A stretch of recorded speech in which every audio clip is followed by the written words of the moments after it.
Good morning, everyone. This is video number 2, and today we're going to continue learning about the European Union. Okay, so yesterday we talked about the history of the European Union, when it was formed, who were the founding members, and what the purpose behind the formation of the European Union was. And today we're going to talk about its institutions and the way it is structured.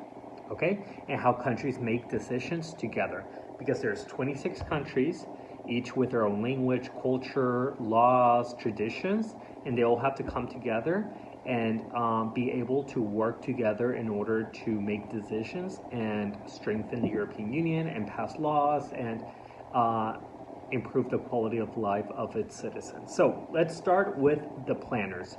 There are three parts we're going to talk about, three parts to the structure of the European Union. We're going to talk about the planners, the decision makers, and finally the regulators. Okay? So the planners are the people who are basically, I wouldn't say the most important, but they're the ones who plan the direction of where the European Union is going to go. So we have two parts to the planners. We have the European Council, which is the leader of each country who meets to set goals and plans for the direction of the European Union. Okay? So each country sends a leader. Then we have the European Commission, which is a president and 26 commissioners who propose laws to the Parliament and the Council of the European Union. So those are the planners. They are the ones who start planning of what direction they're going to go towards.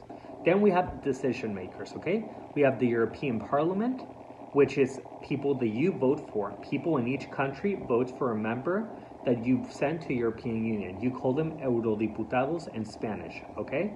And so in the European Parliament, you have the voice of the people. Its members are called members of the European Parliament, or MEPs, or eurodiputados in Spanish.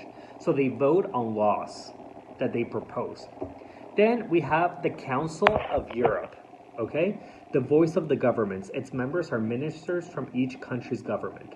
So in the European Parliament, you send the representatives. As a citizen and a voter, you vote and you send people to European Parliament. The Council of the European Union is made up of people that are sent by the government of each country and its cabinets. So in Spain, you vote for members of the European Parliament, and in the Council of the European Union, Pedro Sanchez, or whoever the president is at that moment, would send representatives to that institute. Then finally, we have the regulators, okay? And in the regulators, we have three parts. We have the Court of Justice of the European Union, who basically are judges from each country, and they settle disputes between member countries, and they make sure that the laws are followed, like any kind of judicial system in each country. But there's one for the whole European Union. Then we have the European Court of Auditors. They monitor money that is spent and collected properly. So they basically make sure that the taxes that are sent to Brussels and the money that is sent out to each country from Brussels is correct, and that it's all done legally and in a transparent way. Then finally, we have the European Central Bank, which is very important, and they maintain the stability of the euro.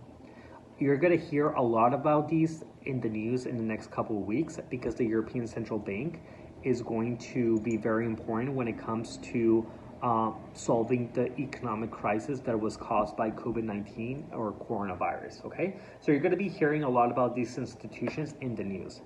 It's a little complicated, I'm not going to lie, because there's a lot of bureaucracy and a lot of moving parts, but these are the main aspects of it, okay? If you have any questions, let me know.